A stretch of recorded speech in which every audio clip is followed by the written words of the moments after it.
का देश है साहब। पिज्जा इस देश में 30 मिनट में घर पे आता है। 30 मिनट में नहीं आया तो पैसे वापस कर देते हैं। आप पुलिस वालों को बुला के देखिए।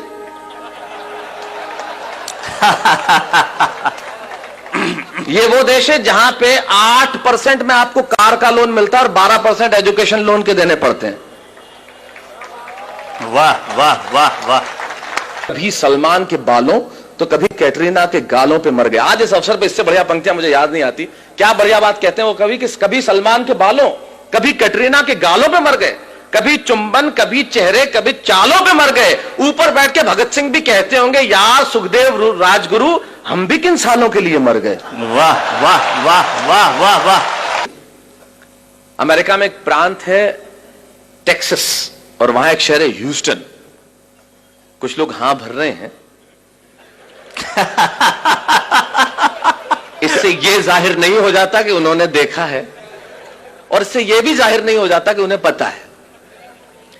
इससे यह जाहिर होता है कि आदमी समझदार है और सामने वाले को यह जताना जानता है कि मैं जानता हूं। तो टेक्सास में ह्यूस्टन शहर में जब मैं काव्य पाठ कर रहा था और काव्य पाठ करने के बाद जब मैं बैठा तो बैरागीदार जैसे लोग मिलते हैं आके मिले और कहने लगे माइक पे खड़े होकर बहुत चिल्लाते हो कि हमारा हिंदुस्तान ऐसा है, हमारा मुल्क ऐसा है, हमारा देश ऐसा है, हमारा देश वैसा है। आखिर तुम्हारे देश में रखा क्या है? यकीन मानिए मेरे मन को बहुत चोट पहुंची, बहुत पीड़ा हुई। मेरी जगह आप होते तो आपको भी चोट पहुंचती, बहुत पीड़ा होती। लेकिन मेरा दर्द सुनना साहब, मुझे चोट इसलिए नहीं पहुंची कि उसने मुझे ये कहा कि तुम्हारे मुल्क में क्या रखा है। मुझे पीड़ा इसलिए हुई कि कहने वाला लड़का खुद एक हिंदुस्तानी था जो सारी उम्र यहां पला, यहां बड़ा, इसकी माटी में रहा, जिसकी शिराओं में हिंदुस्तानी पिता का रक्त और जिसकी धमनियों में हिंदुस्तानी मां का दूध बहता हो। वो किसी दूसरे मुल्क में जाके अपने ही मुल्क वाले से ये कहे, एक हिंदुस्तानी जब दूसरे हिंदुस्तानी से ये कहे कि तेरे हिंदुस्तान में क्या रखा है, तो चोट पहुंचना स्वाभाविक था। तब मुझे महाकवि कन्हैयालाल सेठिया जी की एक कहानी याद आई और उस कहानी को मैंने कविता की आत्मा बनाया। क्यों मुझे पीड़ा पहुंची, क्यों मुझे कविता लिखनी पड़ी? कन्हैयालाल जी लिखते हैं कि लोहा और सोना आपस में बात कर रहे थे तो लोहे ने सोने से सवाल किया कि यार तू सोना है, मैं लोहा हूं। आपस में बातचीत शुरू हो गई तो सोना लोहे को कहने लगा कि यार लोहार तुझे बनाने के पहले ठोकता पीटता है, सोनार मुझे बनाने के पहले ठोकता। आप पढ़े लिखे लोग हैं, आग में तपा के ठोका जाता है, लेकिन जब तुझे लोहार ठोकता पीटता है तो तू बहुत आवाज करता है, मैं तो चुप रहता हूं, ऐसा क्यों? लोहे ने जो जवाब दिया वो मेरी कविता की जमीन है। लोहे ने कहा तो ठीक कहता है सोने, सुनार पीटता है तुझे लोहे की हथौड़ी से जो तेरी कुछ नहीं लगती। मैं लोहा हूं, मुझे जिससे पीटा जाता है वो लोहा है, और जब अपना अपने को पीटता है तो चीख तो निकलती है। वाह वाह वाह वाह। मेरी कविता अपने ने अपने को पीटी गई चीख की कविता है। जब एक हिंदुस्तानी दूसरे हिंदुस्तानी को यह कहे कि तेरे मुल्क में रखा क्या, अरे उन्हें मालूम क्या है कि मेरे मुल्क में है क्या? हमारे मुल्क में मधु कोड़ा है। वाह वाह। है एक भी लीडर ऐसा? सूर्यवंशी 38 वर्ष की उम्र में 4000 करोड़। आप यकीन मानिए कभी जिंदगी में 4000 करोड़ रुपए मिल जाएं तो यकीन मानिए इस जन्म में मुझे गिन के दिखा देना, आप गिन नहीं सकते। ये हिंदुस्तान, ये हमारा देश है, हमारे यहां कमाल की चीज है। हमारे मुल्क में क्या रखा है बहुत जबरदस्त। जैसे आपका इंदौर का ट्रैफिक, मैं अभी एयरपोर्ट से आ रहा, राजवाड़ा के आगे मेरी कार के आगे आदमी हाथ साइकिल पे यूं किया फिर यूं कर दिया। मैंने कहा इसका क्या मतलब? बोले पहले मुड़ना था फिर कैंसिल कर दिया।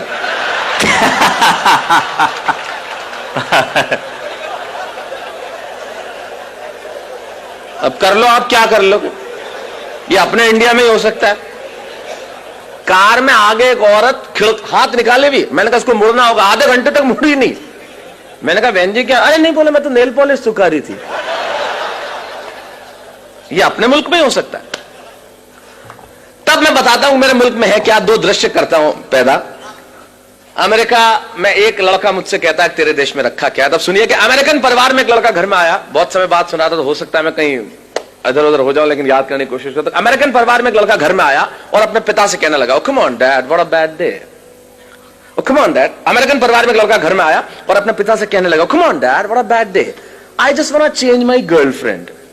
ये बेटा बाप से बात कर रहा है। Come on dad, what a bad day, I just want to change my girlfriend। अब मैंने तुरंत ये शब्द सुना और मेरे कान खड़े हुए। मैंने कहा सुनो, काम की बात चल रही है। मैं रेगिस्तान का निवासी, वैसे ही सूखाग्रस्त इलाका, तो ऐसे शब्द सुनने में बड़ा अच्छा लगता है। Come on, Dad, what a bad day. I just want to change my girlfriend. पिता बोले, okay, okay, don't get tense. Just think she was a nonsense and change it. और अब मैंने कहा, गजब का बाप है, कितना सपोर्टिव फादर, अपने बेटे को खुद कह रहा है कि सारी चिंताएं हटा, और दूसरी लड़की। मैं आपके जनरल नॉलेज को प्रणाम करना चाहता हूं, और जिस भाषा की अशोक भाई साहब बात कर रहे थे, हिंदी साहित्य आपका बरसों तक ऋणी रहेगा। आपने जो शब्द सौंपा है, समवेत स्वर में सैकड़ों लोगों ने जो एक साथ कहा है, पटा। मैं किसी और शब्द का भी प्रयोग कर लेता, लेकिन जब आपने कह दिया तो वैसे अच्छा, एक बात है, इस शब्द का कोई तोड़ भी नहीं है, हो ही नहीं सकता। जो परिश्रम, जो मेहनत, जो पसीना पटाने में है, वो किसी और शब्द में आए। आप पटाने में मतलब आप प्रक्रिया नहीं समझे, मैं शब्द की बात कर रहा हूं, वो किसी और शब्द में आ ही नहीं सकती। मैंने अंग्रेजों को कहा, तुम हमारा क्या खा के मुकाबला करोगे बताओ, तुमने हमारी जोड़ के शब्द ले आओ बस। बोले क्यों? मैंने कहा, तुम चेहरे को अंग्रेजी में क्या कहते हो? बोले फेस। मैंने कहा, थोबड़े को बताओ। बोले पत्नी को अंग्रेजी में क्या कहते हो? बोले वाइफ। मैंने कहा, लुगाई। मैंने कहा, तुम मुकाबला कर ले बस हमारा, कहीं से मुकाबला करके बता दे कि तू क्या करता है। मैंने कहा, तुम्हारा किसी से मतलब तुम्हारा किसी से मोहब्बत हो जाए तो क्या बोलते? बोले अफेयर। मैंने कहा, लफड़ा। बोल। मैंने कहा, तुम अगर कुछ पियोगे तो क्या बोलोगे? बोले आई विल ड्रिंक लस्सी। मैंने कहा, जा इंदौर में, बोले एक गिलास लस्सी हेर ले। तेरा बाप नहीं ला सकता है शब्द। हमारा मुकाबला कर सकता है क्या? कर ही नहीं सकता। फिर मैंने कहा, हमारी पत्नी रोज उठ के हमसे एक वाक्य बोलती है तो उसका अंग्रेजी में अनुवाद कर दे, मैं गुलाम हो जाऊंगा तेरा। बोले क्या बोलती है? मैंने कहा, बोलती है तुमसे शादी करके तो मैंने करम ठोक लिए हैं। मैंने कहा, ला करम और ठोक, तेरा बाप अंग्रेजी में नहीं ला सकता करम और ठोक। मैं चाहता हूं हमारी हिंदी भाषा के सम्मान में एक बार जो अद्भुत भाषा है हमारी। वाह वाह वाह वाह, स्वागत है, स्वागत है, स्वागत। कर ले कोई मुकाबला, हमारा क्या करेगा? बोले पत्नियां ऐसे बोलती है। मैंने कहा, इससे ज्यादा बोलती हैं। मैं अपनी पत्नी को गोवा घुमाने के लिए ले गया तो कहीं था नहीं, चर्च में ले गए, उसने श्रद्धा के मारे ईसा मसीह के पांव छू लिए। मैंने कहा, तू मेरे तो नहीं छूती। बोले तू भी लटक जा। मैंने कहा, तू तो अनुवाद करके बता दे इसका। हमारी ट्रकों के पीछे लिखा रहता है, ट्रक नहीं है मेरे जिगर का फूल है, और माल उतना ही भरूंगा जितना गवर्नमेंट का रूल है। मैंने कहा, कर जिगर के फूल का ट्रांसलेशन, क्या लिखेगा? Flower of liver. और मैंने कहा, तुम्हारी भाषा का जो हम इस्तेमाल करते हैं वो तो किसी का बाप नहीं कर सकता। मैंने कहा, इंदौर, मैं इंदौर इतना आता हूं कि मैं तो लगभग, इंदौर मेरा बहुत प्रिय शहर है, और मैं बता दूं मुझे इतना मजा आता है, यहां की भाषा कमाल की है साहब। मेरा एक मित्र अपने ही मित्र के घर गया तो उधर से निकला वापस, मतलब किधर गए? बोले यार मैं इधर से निकल रहा था, मैंने सोचा तुम तो कहीं बाहर गए हुए, तो सोचा भाभी जी को टच करता चलूं।